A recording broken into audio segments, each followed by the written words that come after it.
कभी कहा जाता था पढ़ेगा इंडिया तभी तो बढ़ेगा इंडिया, मगर जब पढ़ाई के मंदिरों में ही फर्जीवाड़ा होने लगे, जब स्कूल के रिकॉर्ड में दर्ज बच्चे जमीन पर कहीं मौजूद ही ना हो, तब सवाल सिर्फ पढ़ाई का नहीं, व्यवस्था की ईमानदारी का हो जाता है। उत्तराखंड के सिटकुल और सितारगंज में सरकारी स्कूलों में लगभग 200 बच्चों के फर्जी एडमिशन का भंडाफोड़ हुआ है। शिक्षा विभाग ने इसकी पुष्टि की है और दोषी अधिकारियों पर कार्रवाई भी शुरू कर दी गई। लेकिन सवाल यह है कि क्या ये सिर्फ एक दो स्कूलों की गलती है या फिर सिस्टम में कहीं कोई बड़ी गड़बड़ी गहराई तक पैठ बना चुकी है। उधम सिंह नगर जिले के सिटकुल क्षेत्र में उकरोली गांव स्थित एक सरकारी प्राथमिक विद्यालय में लगभग 100 बच्चों का एडमिशन फर्जी तरीके से दर्शाया गया है। मामला तब सामने आया जब विभाग ने रूटीन सत्यापन के दौरान बच्चों की संख्या और मौजूदगी में भारी अंतर पाया। जांच शुरू हुई और धीरे धीरे खुलासा होने लगा कि ये सिर्फ नंबरों का खेल नहीं बल्कि सरकारी खजाने पर हमला है। हैरानी की बात तो ये रही कि बच्चों की फर्जी एंट्री के दम पर mid day meal, dress, stationery और अन्य सुविधाओं की मद में सरकारी धन जारी होता रहा। यानी जो बच्चा था ही नहीं, उसके नाम पर सरकारी पैसा निकलता रहा और खर्च भी दिखाया गया। क्या ये किसी एक टीचर की करतूत है या फिर विभाग के ऊंचे स्तर तक सांठगांठ फैली हुई है? राजकीय विद्यालय की हेडमास्टर पूनम मिश्रा को विभाग ने तत्काल प्रभाव से निलंबित कर दिया।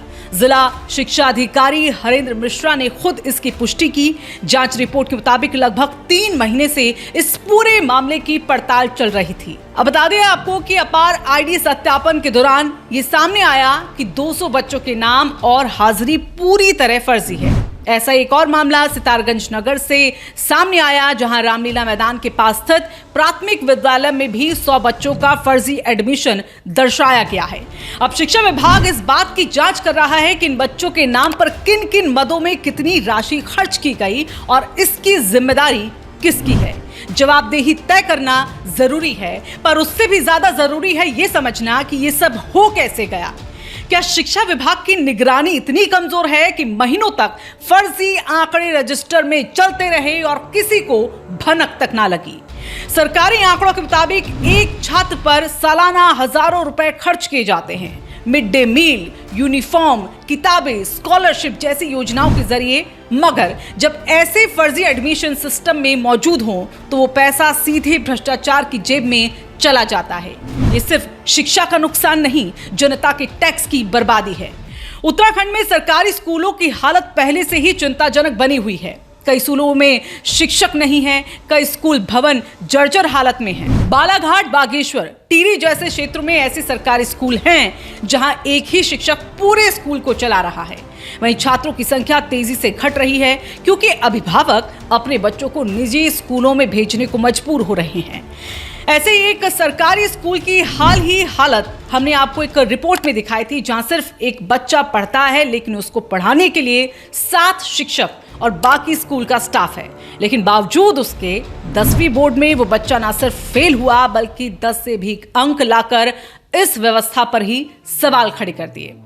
अगर आपने अब तक हमारी वो स्टोरी नहीं देखी तो यहाँ ऊपर एक आई का बटन आपको दिख रहा होगा, उस पर आप क्लिक कर सकते हैं, देख सकते हैं, या फिर डिस्क्रिप्शन में हमने उस स्टोरी का लिंक दिया हुआ है, वहां जाकर भी आप उस रिपोर्ट को, उस स्टोरी को देख सकते हैं। वहीं पिछले 5 सालों में उत्तराखंड के सरकारी स्कूलों में विद्यार्थियों की जो संख्या है उसमें करीब 25% की गिरावट दर्ज की गई। कुछ गाँव में तो स्कूल भवन है लेकिन बच्चे नहीं, और अब जब जो बच्चे दर्ज हैं वो भी फर्जी निकले तो शिक्षा व्यवस्था की जड़ें कितनी खोखली हो चुकी हैं, इसका अंदाजा लगाना मुश्किल नहीं। क्या इस तरह का फर्जीवाड़ा सिर्फ उकरोली और सितारगंज तक सीमित है या राज्य भर में ऐसे कई स्कूल हैं जिनकी परतें अभी खुलनी बाकी हैं? शिक्षा विभाग के उच्चाधिकारी इतने लंबे समय तक अंधे कैसे बने रहे? क्या मिड डे मील और अन्य योजनाओं में भी व्यापक स्तर पर घोटाला हुआ है? और सबसे बड़ा सवाल, क्या दोषियों पर सिर्फ निलंबन से काम चलेगा या उन पर कानूनी कार्रवाई भी होगी? अब सवाल उठते हैं कि क्या शिक्षा विभाग इस मामले को सख्ती से निपटाएगा? क्या आर्थिक नुकसान की भरपाई वसूली से की जाएगी? और क्या भविष्य में ऐसी घटनाओं को रोकने के लिए कोई सिस्टमैटिक बदलाव होगा?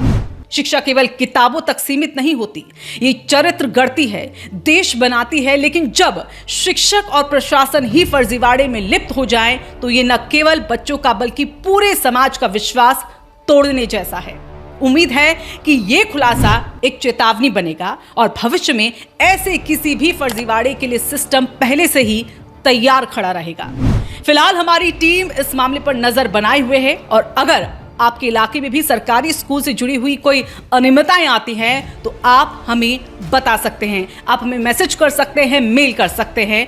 तो इस खबर को, इस वीडियो को आप ज्यादा से ज्यादा लोगों तक पहुंचाएं ताकि इस फर्जीवाड़े का जिस तरह से भंडाफोड़ हुआ है, ताकि जिस सच्चाई जो सामने आई है यहाँ पर शिक्षा विभाग में अंदर जो चीजें चल रही हैं, जो अनियमितताएं सामने आई हैं, वो और जगहों से भी सामने आ पाए ताकि जो भविष्य है वो उजड़ ना पाए।